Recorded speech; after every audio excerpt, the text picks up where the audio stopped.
All right, welcome in. Happy Memorial Day. Happy Memorial Day weekend. No days off around here. We're right here. It's just a normal Monday to us. It's actually not a normal Monday because like the whole league is playing. We got pretty much a full slate of games all day long. So excited about that. Bryan Leonard, I'll go to you first. I saw you had what ended up being somewhat of an improbable 5% win last night. So tell the folks about that. You can obviously get those NHL plays as part of the all access specials that we have on the site. And then go right into Yankees Royals, which will be our feature game today. Yeah. Been doing really well in the playoffs, both NBA and NHL. And I released a 5% on Colorado under 3.5 goals last night.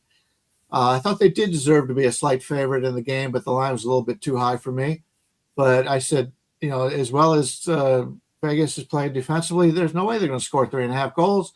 And they scored 3 goals in the first period, and I'm getting ready to turn the channel, and my wife is yelling at me.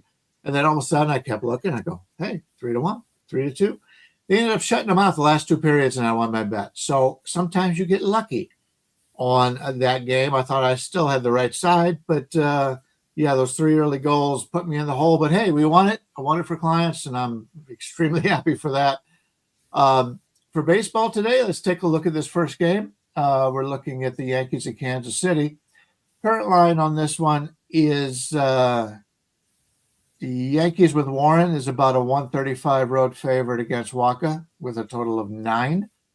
The Yankees right now, from a pitching standpoint, they are going with Warren. Warren's been pretty good. He's been very good all season long. I still, as I mentioned a lot, I think he's still a little bit better at home than he is on the road. But this is a pretty good, even though they brought in the fences a little bit, this is still a pretty good pitcher's park. And from the bullpen standpoint, they did have nobody pitched on Saturday. And then they only had to use Cruz and Hill for less than 20 pitches yesterday. So the bullpen's in pretty good shape there. From a hitting standpoint, they're doing all right. Trent Grisham is doing pretty well. Chisholm's starting to wake up. Bellinger's playing well. Rice and Judge have been great all season, but they have not been hitting well lately, and that's always a concern. Kansas City, the Royals are a team that has been a little bit of a disappointment. They did have to use Urseg yesterday, but he hadn't pitched all week. But he did throw 32 pitches, so I don't think he's going to be available tonight. But other than that, the bullpen's in pretty good shape.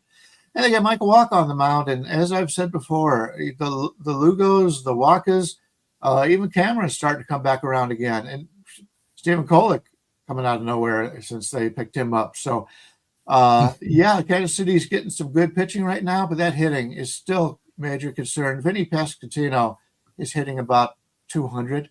And he's only had like 5 home runs all season. I'm kind of worried about him. And Salvador Perez is good, but he's getting really old. So this is a team right now that don't have a lot of power. Obviously, Bobby Witt, one of the best players, if not the best. Now he's not the best, but he does play shortstop, which gives him a little bit of an edge over some of the other guys. But he's not having the greatest of seasons. So right now, if I'm playing, I'm laying on the Yankees. But I'd like to see it get down to 130 before I grabbed it. Right now, 135 is out there. 134, 133 is about the lowest that we see. TB, let's get you in here. I know you've always kind of liked Will Warren, maybe even higher than the market on him. I feel like I've liked him since he was down in Scranton.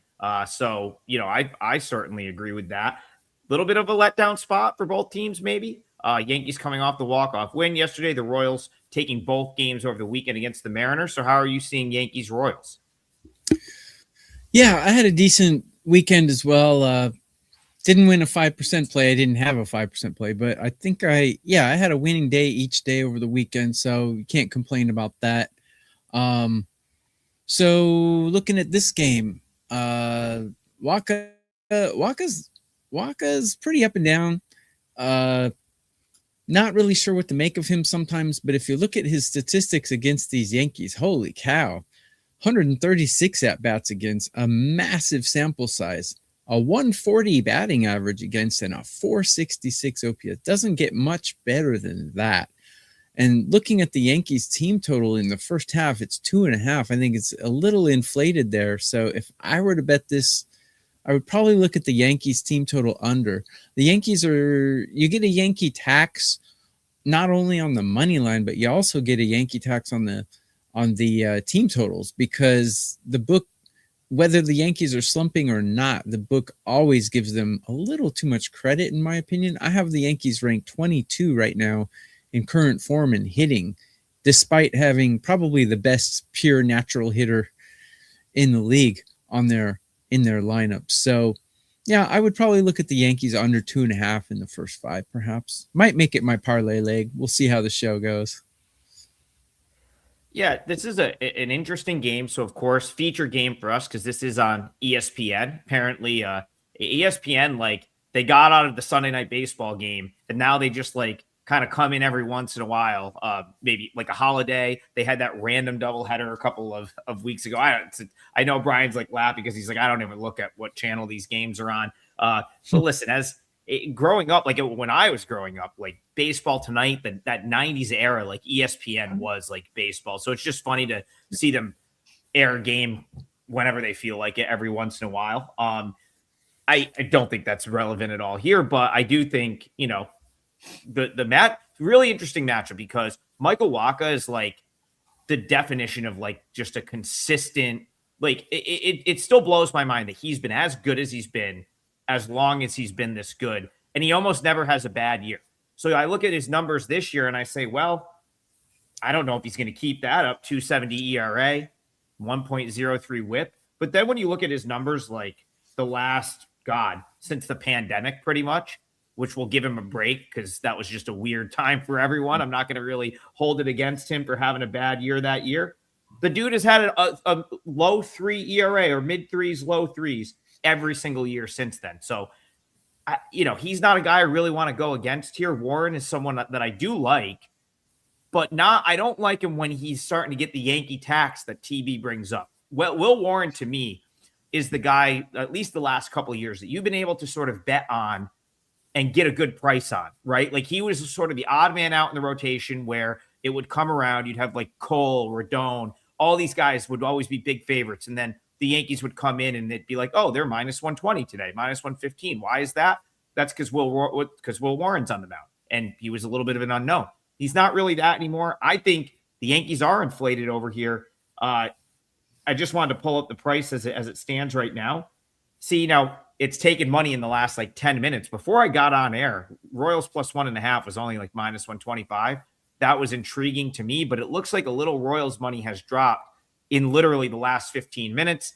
It's got that up to like minus 130, minus 135. So I don't like it as much there, but I don't hate the idea of taking the run head start with the Royals here. It's Yankees winning a walk-off yesterday. Now they got to go out to Kauffman Stadium, day game. Kind of feels like a weird spot for the Yankees. We have baseball all day, so check out our packages. Double play, you can get 2 of the people that you are seeing on your screen right now. I hope to bounce back. I had a good week going last week. I had a 5% winner on Thursday. And then the last 3 days, I just can't seem to get a timely hit. But hopefully we'll turn that around today. Yes, Slick Vic, thank all the service members for their service, because that's why we get to do shows like this. And we don't have to go do that. So it is, should go without saying. Mark Lambert says Happy Memorial Day. We'll echo that sentiment throughout the show. And we'll get back to more games. Slick Vic, I'm going to come to you. He says Ben Brown for the Cubs. Been pitching pretty good lately. I think this is another early one. Tokyo Brandon, I'll let you kick this one off. This is Cubbies Pirates, another day game. How are you seeing this one? Yes, this is an early one. Ben Brown, one of those guys who you love him or hate him. I don't really love him or hate him. I think he's pretty good though. But Mlodzinski is pitching not inspired right now. I guess against these Cubs, he's been whacked pretty good. 71 at bats against with a 310 average, 732 OPS. Not the OPS isn't too bad, but the average is pretty bad, which means he's given up a lot of singles and not getting lucky. So against the Pirates, Ben Brown's got 23 at bats against 261 with a 694 OPS. So Ben Brown has the better head-to-head numbers, but they're not significantly better. Cubs were just absolutely crushing the ball at the beginning of the season, but now they've dropped all the way down to 28th out of 30 in current form. They've been ice cold, and they've been getting killed by teams like the Astros, who are just playing really uninspired baseball. So I have the Pirates with the hitting advantage, but I have the Cubs with the bullpen and pitching advantage. So to me, those numbers are a little too conflicting. So I'm going to stay off it and not spend any more time of the show talking about it. Brian, let's get you back in here. You've liked Ben Brown. I've liked Ben Brown. Do you have any interest in the Cubbies today? Yeah, Brown and the Cubs are about a 118 to 120 favorite right now with a total of 8. Both the righties, Brown and Luzinski. I actually kind of like both of these starting pitchers. But the Cubs offense is still struggling. The top 3 guys they've had the last couple of days in Armstrong and Horner and Bush have been okay. But the rest of them have been struggling. In fact, Ian Happ, his number 402 in the last 7 days, they've given him the last 2 days rest to just try to clear his mind. And I think this entire Cubs offense needs to take those days off to clear their minds, because really none of them have been very good as of late. None of them are in the top 100 over the last week. From a pitching standpoint, I really like Ben Brown, and he's number 101 on the season, 68 over the last 14 days. So he's done very well. He's been their best pitcher lately, as Shota got Shota up in his last game. And other than that, they brought up Jordan Wicks because they had another injury from another pitcher. They've got a lot of guys that Boyd, Cabrera, Orton, and Steele all injured right now, and those are 3 of their 4 or 5 guys that would be the top of that organization from pitching. But the Cubs are not hitting right now, and there's no way I could be on that side. From a Pittsburgh standpoint, I believe they're still in last place, but they got a winning record. It's been a really tough division overall. Horowitz is hitting the ball very well right now, and Brandon Lau's been there all season long. The top 3 guys are all in the top 100 from the pitching standpoint. And Ledzinski's he's ranked 32nd over the last 14 days, 109th on the season, but he's in good pitching form right now. Soto, Montgomery, and Ramirez, they're 8, 9, and 7, 8, 9 guys all had to pitch yesterday. I would think Ramirez is out. He's pitched 35 pitches the last 2 days. But other than that, everybody else is available. So if I'm playing, I like Pittsburgh in this one as a slight underdog. If I could get a little bit more, I may be more interested in that.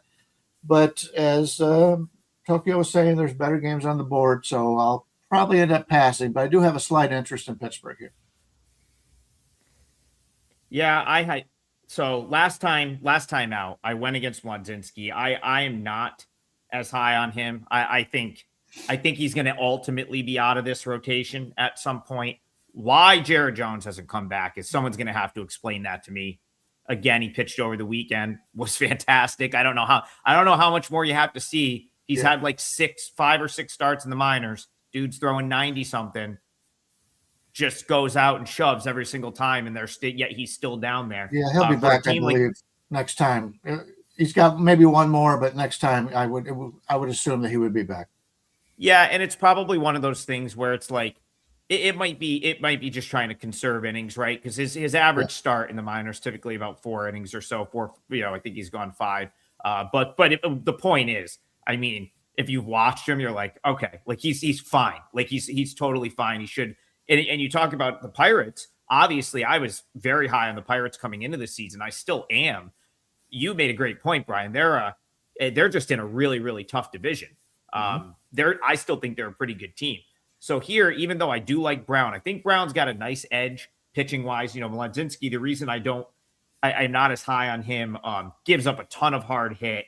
Expected batting average is 285. That's a bottom 10% mark in Major League Baseball. Average exit velo, bottom 3% of Major League Baseball. So you give up a lot of hard hit. The expected numbers for your the ERA and batting average are high. Doesn't get much swing and miss. That's not great. But the like you said, I'll go back to your point. The Cubs look so collectively lost at the plate right now at times that it's like, if he can just get you through 5, the Pirates do have some decent options in the bullpen. And that's kind of why I think I'm going to pump the brakes here on a Cubs play. They just have not played very good baseball the last couple, maybe last week or so. All right, someone's like, PCA should be investigated for gambling. Those fielding errors are insane. That's a whole different story. Sometimes I just think like I think he just loses focus sometimes. He's been doing this for a while, where his head goes somewhere else. Yeah, he's been hanging out with Anthony Volpe too much. Such a great fielder, and yet he blows the easy ones, and that's what's frustrating. Yeah, he'll make an insane play, and then he'll botch a routine one. That's just focus right there, in my opinion. All right, let's go to this one's interesting. I do have an opinion here too. So Ed Olson, 539. Hope I said the name right. Says, what do you think about the Phils on the West Coast today? That is one. So yes, they are. Brian, the Phillies head out west. They just played your Guardians and did not have a ton of success the last few days in Cleveland. Now they're heading out to Petco Park to face none other than Randy Vasquez, who, like Tokyo Brandon says, the Padres are his kryptonite. I'll get more specific.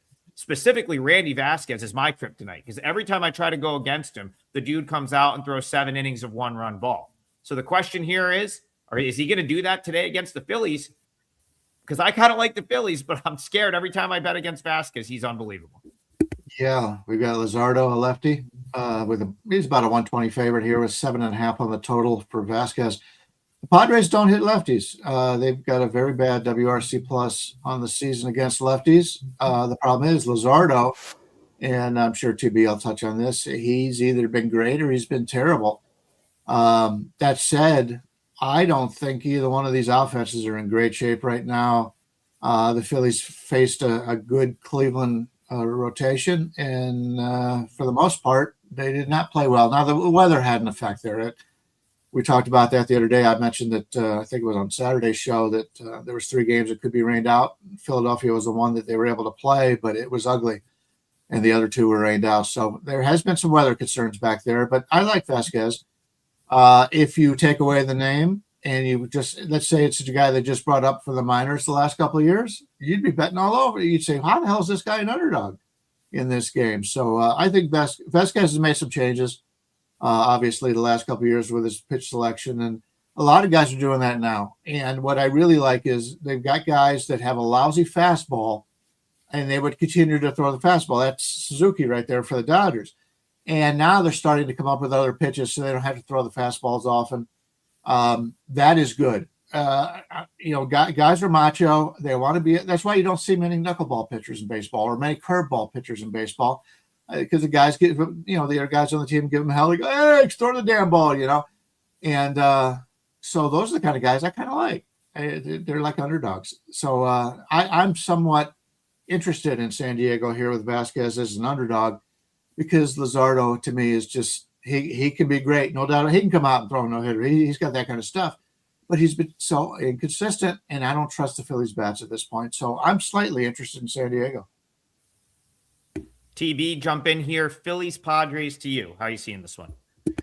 Yeah, let me do a promo real quick. Double play, 2 of us 3 days, huge discount. And if you only like one guy, you can pick any WagerTalk capper. 3 days is 30% off. And we also have long-term deals as well. You can get Brian's hockey, basketball with single capper play as well. So let's jump into this one. Randy Vasquez. He's interesting because I agree with you, Adam. It's so hard to back him, and it's so hard to go against him because he'll kill you either way, it seems. He has great numbers. He's got a sub-3 ERA right now, but my numbers, including the expected stats, have him ranked 20 out of 30 on a curve of 30. So he's in the bottom 1/3 in rankings. And as I said last year, never bet against Jesus. But this year, I think betting against Jesus is not so bad because he's been a little inconsistent. I do have him ranked around 13 on a curve of 30, but if you look at the head-to-head stats, pitcher against batter, both of these pitchers have been clobbered by the lineups they're facing today. Tatis, Machado have done a number on Luzardo. So maybe a hitter prop for either one of those guys, hits, runs, RBIs, or the total of 7.5 kind of seems low to me as well, because these lineups are loaded. These are two really good lineups, although in current form, they're not ranked very high, but they do have the star power and the names. Both bullpens pretty good, so that's kind of scary. But if anything, I do an over, or I do a Tatis or Machado hitter prop. I think I'm figuring out a little bit what Vasquez is doing, and it's why I'm probably going to stay off this game, because this is like Phillies money lines, like right in my wheelhouse for like things I would normally bet. You look at so the underlying metrics for Vasquez are still poor. Like they're not poor, but they suggest that he should be getting hit harder than he is. But his fastball command is much, much better than it was previous in his career. Basically, where he throws it, top quadrant of the zone. So he'll throw it up and into righties, and he'll throw it away from left-handed hitters, but he's hitting that top outside corner. And because of that, this dude, we've always talked about this with Vasquez, even when he was in the Yankees organization, even when he was down in Scranton. I was watching him in Scranton. The guy throws 7 pitches. So he's one of these guys that's got 7 or 8 different pitches, and you're like, and for the longest time in his career, it was 7 very average, mediocre pitches that didn't really play at the big league level. Now his fastball command is much better. I think it's just made his other pitches tougher because he gets ahead in counts. So he's throwing the fastball. It's not really getting hit. So he dots it, gets ahead in the count. And now he's got 6 different pitches he goes to, really more like 5 with any sort of regularity off that fastball. And he's just got guys confused. It's something we've talked about a lot on the show. I'm gravitating more to these pitchers now. I was actually interacting with Kurt Schilling on Twitter, going back and forth, and he's basically talking about, guys just don't pitch at all today. There's just not enough of them. And I think we're starting to see slowly, there's some guys that are coming up, and they're more pitchers than just, hey, let me throw it. Like Luzardo is a great example of like a thrower, right? Like his whole thing, in my opinion, was always just to throw something up there that's really nasty. Whereas you got a guy like Randy Vasquez, who's clearly like starting to understand the art of pitching, getting ahead with that fastball. And then these hitters don't know what's coming. It's a changeup, curveball, 6 different pitches. I think that's why he's having a good season. So I'm less inclined to fade Vasquez here. All right, I'll go to this one. Let's see. Brandon Burns says, why are the Rays so cheap? O's spot and under 7.5. So the O's had a doubleheader yesterday. They played the Tigers. They walked off the first one with a 3-run homer at the end of the game. Kenley Jansen blows the save, and then they get beat in game 2. Not the best spot for the Orioles today, in my opinion, Brian. I'll let you start this one off. They quick turnaround, played a doubleheader, and now you've got the early game against Shane McClanahan. Rays Orioles to you. How are you seeing this one? Yeah, I'm in agreement. I thought the money would come in on Tampa Bay, and it seems to be that Bradish, there's a lot of people expecting Bradish to look as good as he's done his last 2 starts, and I can understand that, but McClanahan's been great all season. Baltimore finds ways to lose. Tampa Bay finds ways to win. And you're getting him in near a pickup situation. I see as low as 115 out there, as high as a 130 at one place, but basically in the 120 range overall, with a total of 7.5, 8 to the under. It opened 8.5 to the under, and that was quickly taken away, and I can understand that, definitely. But for Tampa Bay, they've got a team that continues to play well. Their hitting is a little hit and miss, but I really like their pitching from a reliever standpoint. In the last 2 days, Kevin Kelly had to pitch 14 pitches yesterday, but other than that, nobody else has pitched on Saturday or Sunday, so they've got their full regard of the bullpen, including Brian Baker, who's been great all season. And McClanahan's been very good. This is one, you talk about starting pitching and the lack of it a lot of times in Major League Baseball.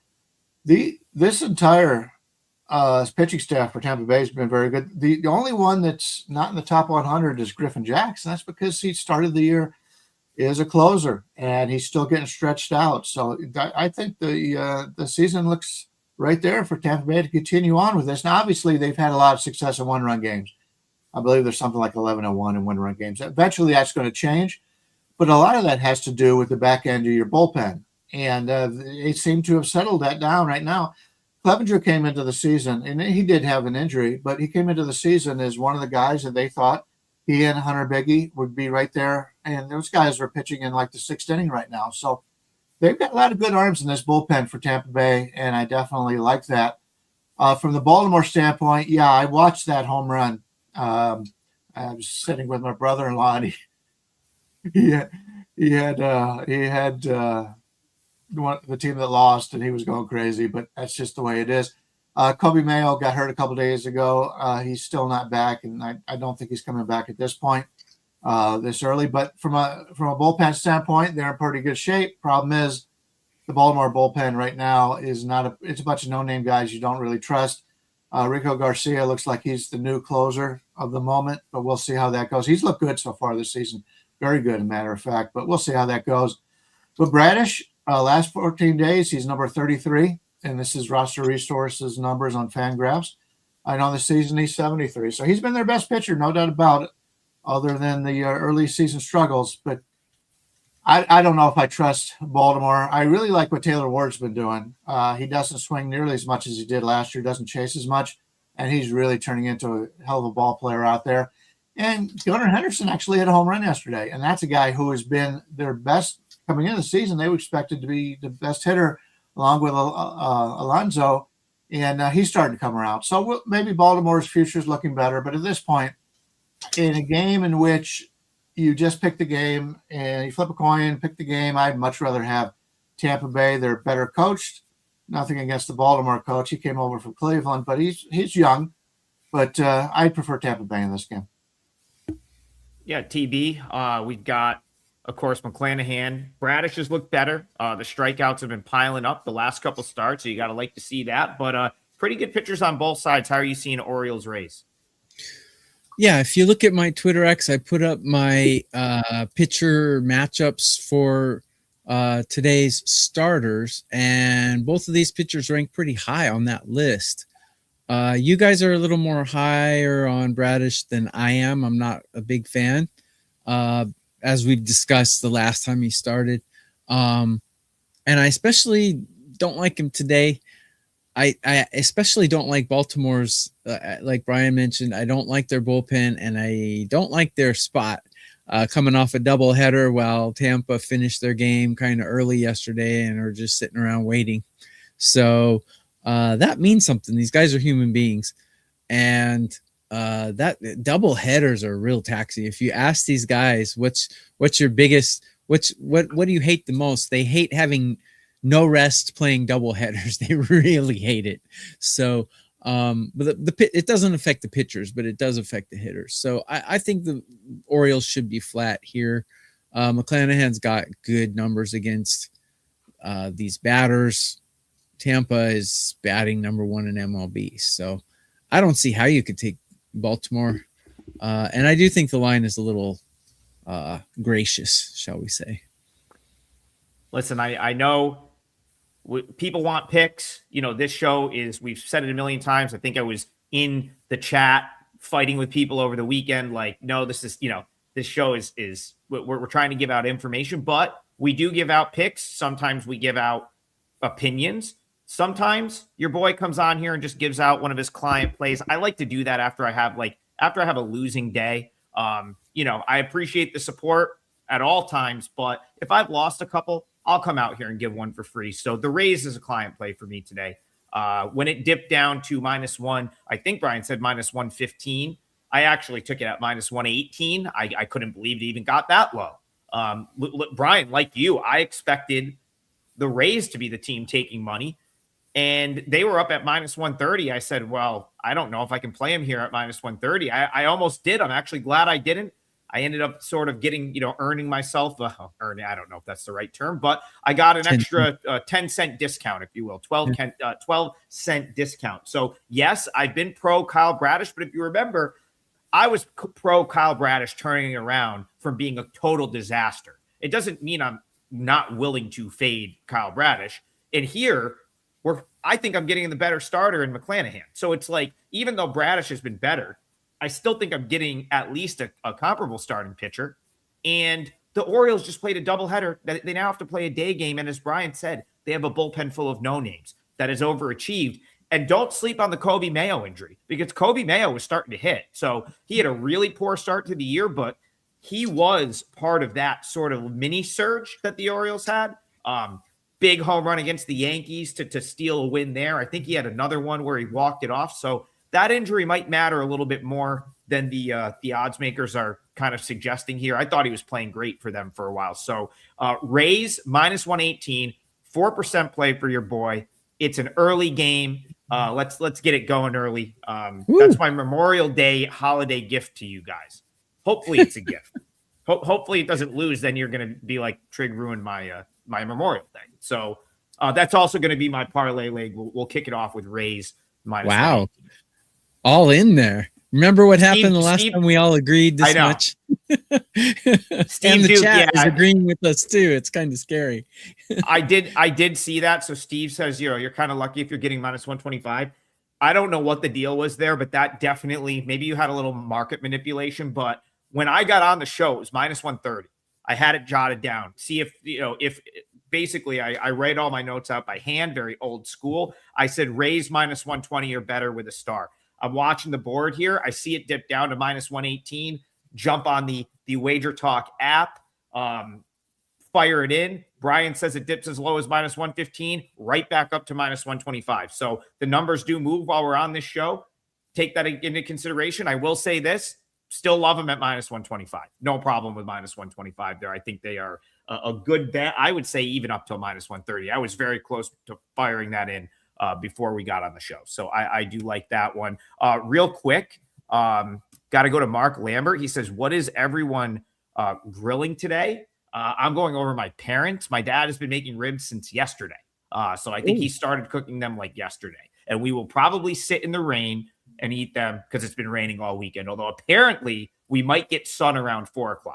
But it has rained pretty much all weekend here in the Northeast. Anyone else? What about you two? Anyone got Memorial Day plans? I know Tokyo Brandon's not really a thing there, but I didn't know if you still acknowledged it. At least you can, watch baseball all day. I'm American, so of course I acknowledge it. I have 7 uncles. My mom has 7 brothers, and 5 of them served in Vietnam. So yeah, it's a good day. I thank them every Memorial Day. So I'm American at heart, even though I live overseas. But yes, we do not grill or do anything over here for Memorial Day. It's just a remembrance. I've been watching a lot of 9/11 videos lately, but that's about it. Dude, I've gone down the I've gone down the 9/11 rabbit hole on YouTube so many times. Yep. Like so many times. But yeah, just again, thank all the men and women that have served our country. That's obviously the point of today. I will say, I got out of doing, I'm supposed to be doing the Murph challenge with the guys I go to the gym with, which is, I'm not even prepared for that. So I'm really happy we had a show today, because otherwise I'd probably be trying to do that and probably wouldn't make it through. So at any rate, TB, I'm going to come back to you. So I kicked the parlay off with the Rays. Do you know where you want to head for the parlay leg here? Yeah, sorry, I'm going to be boring, but I'm going to go back to the Yankees. The first 5 under 2.5 for them. And if you can't get a first 5 team total, because some people in the past have said they cannot, I think full game under 4.5 is okay too for the Yankees. I would not argue with that. But since you threw it to me, some people in the chat are asking for the White Sox game. So I would like to cover this if you don't mind. Let's go to that one. Sure. Shall we? Yep. Because I did see some people asking for it. So we've got Zebulon going for Minnesota, and we got Anthony Kay, who came from the Yokohama Bay Stars, pitched with Trevor Bauer last season here in Japan. Was it last season or the season before? I think it was last. Anyways, Kay's been really good, actually. But his ranks, both of these pitchers rank pretty mediocre according to the expected numbers. The Twins have a pretty good bullpen advantage here. I got the Twins ranked 6th and the White Sox ranked 19. I'm sorry. No. That's starting pitcher. Sorry. I got Zebulon ranked 6th, where I got Anthony Kay ranked 19. So bullpens, both pretty mediocre. The White Sox have been hitting a lot better than the Twins. And the White Sox are kind of a team where the books slight them a lot. So you can take advantage of taking the White Sox team totals. You can take advantage of White Sox wins on the money line. Zebby's been pitching pretty good though. So I don't know. This one looks like an under to me. Bullpen's mediocre. Minnesota's not really hitting that well. Yeah, I like the two pitchers. This looks like an under to me. Bryan Leonard, let's get you in here. I want to just call back. So last year, toward the end of the regular season, when we were doing this show, there was like 3 starting pitchers that I gave out and said, write this name down. This guy's going to be a breakout next year. I'm forgetting who the third one was, though. I know who 2 of them are. It was McGreevy for St. Louis. Can't remember the other one. Then the third one was Zebby Matthews. And coming into this year, I couldn't have thought. I was like, wow, I can't believe I was this wrong. The dude's in spring training. He looks awful. He gets down to AAA. He looks terrible. He's getting killed.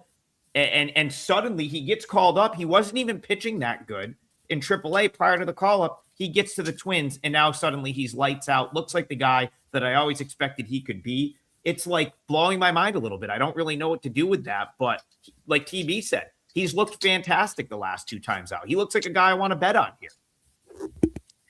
I think it was McLean for the Mets was the other guy, because you seem to bet on him from the very start. Yeah, I've got the same concerns about Matthews too. His inconsistency right now, he's pitching well, and I think you're paying for that.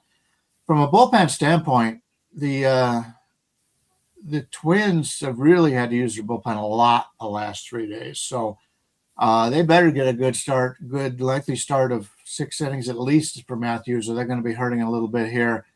I kind of look at it the other way. I prefer the White Sox. I think the White Sox are the better team. Yeah, Kay is probably not quite as good as Matthews is, but you get the White Sox playing at home as the better team, and I don't really trust Matthews. So if I'm playing this one, I kind of like the White Sox here. Yeah, that's pretty much what is going to keep me off of this game. I too like Anthony Kay. I've been high on him since the beginning of the season. And without a doubt, if this gets into the bullpens, big advantage for the White Sox. Just a much, much better bullpen.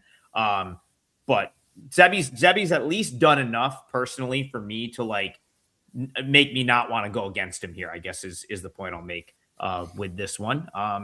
And again, this was one of the more coin flippish type games for me today. I was right on with where the number was. Don't really want to bet against either of these starting pitchers. So yeah, I will be sitting this one out. I kind of wanted to hear your thoughts. That's why I picked it. Well, I'm a pro. Like I'm still waiting for my White Sox care package from the team since I've been hyping this team up for 2 years. And now they're kind of becoming what I expected they could become. So they're not a team I typically want to fade because I still think the market hasn't fully caught up. I think now you're starting to see them maybe be priced somewhat appropriately, but it's not like, I mean, there's still pretty much some value day in and day out. The only reason there's not value here is because the Twins are still kind of considered in their stratosphere, right? The White Sox are going to have value against teams that are perceived to be better. Twins are kind of down there with them, but I couldn't really talk you off the White Sox here. The White Sox are always perceived as the Cubs' little brothers, so they're always going to get a little bit slighted. So yeah, you can take advantage of that until they pass the Cubs in the rankings. and they've just been straight up dreadful the last couple of years. So they're fine. This is really the first year they've had even like a remotely decent team in a while. Adrian says Adam's been a White Sox cheerleader for years. The +1.5. That's what I'm trying to say. The +1.5 days are gone. When was the last time you could have got a good +1.5, Brian? It's been a while, right? Like that's just those days are over.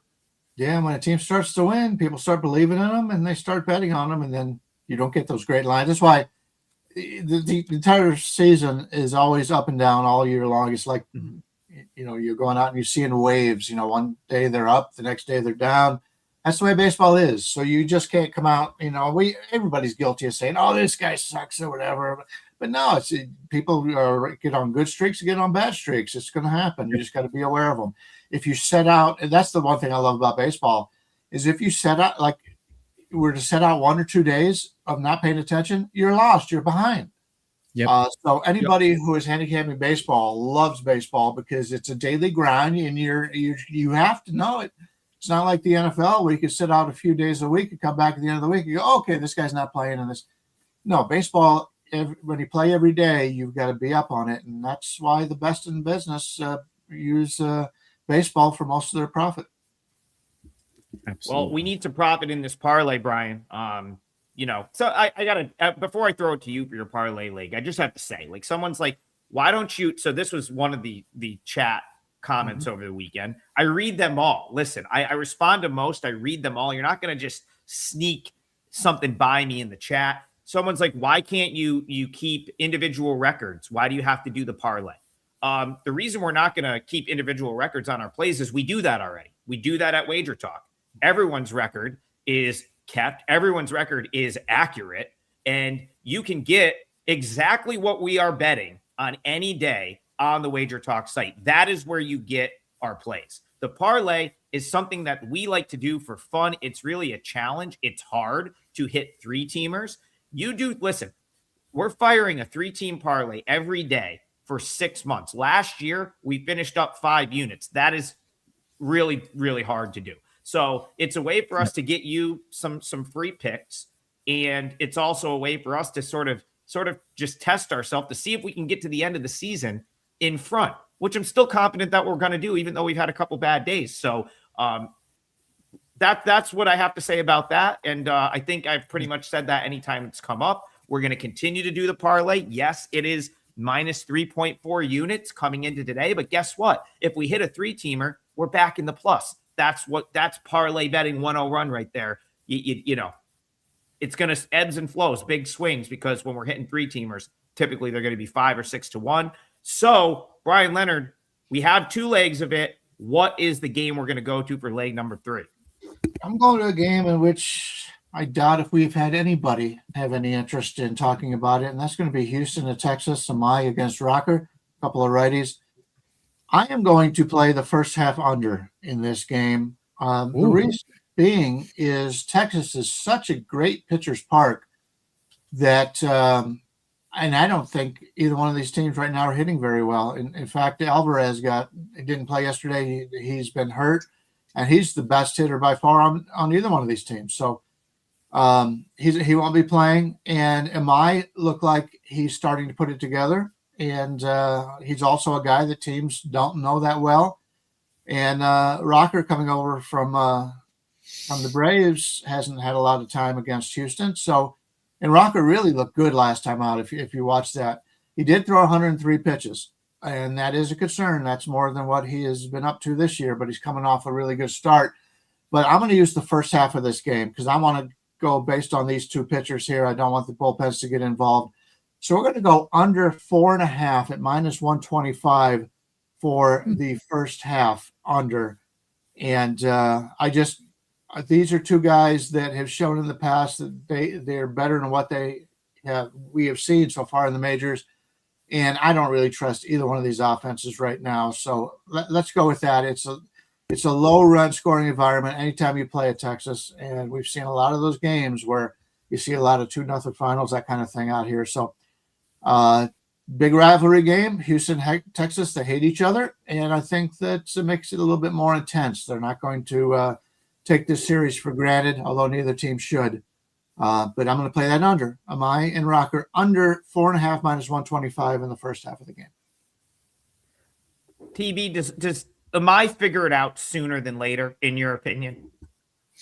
Well, I'll make this real quick because, in my opinion, Imai is an X factor here because he looks so horrible. Sent to the minors, his first start back, coming back, he got shelled, and then he comes out and pitches 7 innings with no walks or something. So I don't know what to make of him, but I'll tell you one thing about Japanese pitchers who come over to America. Their first year is a culture shock. It's a mentality shock.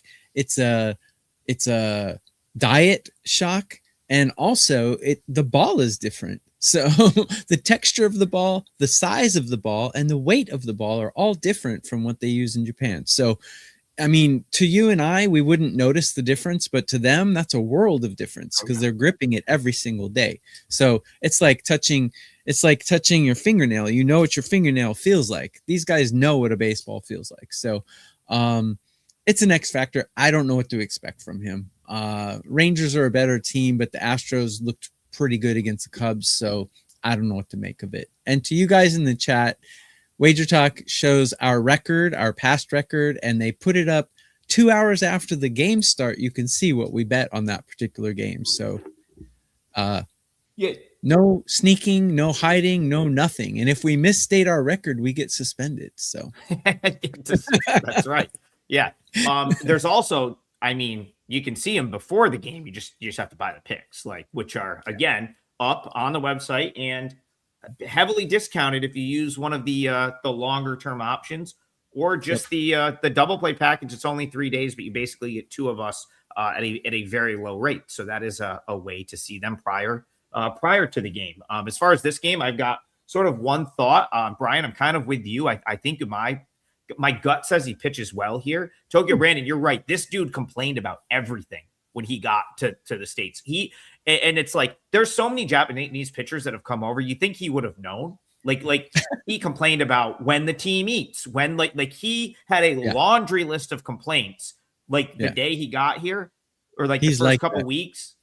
It is now the end of May. It's the end of May. He's got to be getting used to it a little bit. Right. At this point, you knew you were coming to a different country to play baseball. You had to think that some of the stuff was going to be a little bit different. Brian, go ahead. I just thought of something. I don't remember what the player was, but it happened this year. There was a player that came over to the United States, and he was used to using bidets. He couldn't believe that nobody didn't use a bidet in the United States. Hey, we have bidets. They're awesome, by the way. But he made the team. I don't remember who. Do you remember who it was? But he made the team, put in a bidet, and now all the players want to use the bidet on the team. So yeah, it's what you're used to. Let me just say, every house, every apartment, every condominium in Japan has a bidet. Yeah. Yep. So I don't remember what player that was. That's really. I don't remember either. But in Japan, every house, even in public, they all have bidets. So yeah. Final thought on Astros Rangers for me, and again, it's going to support Brian's parlay choice here. Amai, last time out, best command he's had yet. No walks. He was around the zone the whole time. Yeah, he gave up 3 runs, but he almost made it 5 innings. But that's what I've been waiting to see from him. 5 strikeouts, no walks. His command has been atrocious to this point. But that was something I think he can build off of. And if he throws the ball like that, the Rangers probably won't score anything off of him. Honestly, his stuff when it's on can be pretty good. So Brian, you said I got that minus 125. Can you give me the juice on TB's Yankees first? What was it, Brandon? Yankees first 5 under 2.5. First 5 under 2.5 was minus 140 when I saw it. The Yankees team total 4.5 minus 125. What about for the first 5? First 5 under 2.5 was minus 140. First 5 team total. Is that what you're looking for? Yeah. Yep. First half team total 2.5 minus 140. Okay, perfect. All right, so we got a nice little mix here. We got a team total for a first 5 team total, first 5 full game, a first 5 total, and then I've got a play which is also a client play. So from the top, I am going with the Rays minus 118. We can call it, actually, we'll call it minus 125. I know you guys said it moved a little bit. So Rays minus 125. That is a 4% client play for me. So yeah, normally you have to go to the site to buy the plays. Today, I'm going to give you one for free. That'll be my first play that goes off today. It's an early game. So Rays minus 125 is going to be my leg of the parlay, and it's also a 4% client play. Tokyo Brandon is going with Yankees team total under 2.5. That's a first 5 team total. So Yankees team total under 2.5, minus 140. And then Brian is going to go Astros, Rangers, first 5 under 4.5, minus 125. That is your 3-teamer for today. Again, thank you to all the men and women that serve this country. So the 3 of us can come on and yap about baseball every single day or 6 days a week. We appreciate all of you guys, guys and gals, for doing that. And that's your show today. That's the 3-teamer. We'll be back same time tomorrow, 9 a.m. Eastern. Enjoy the rest of your Memorial Day weekend. Stay safe. We'll see you guys in the morning.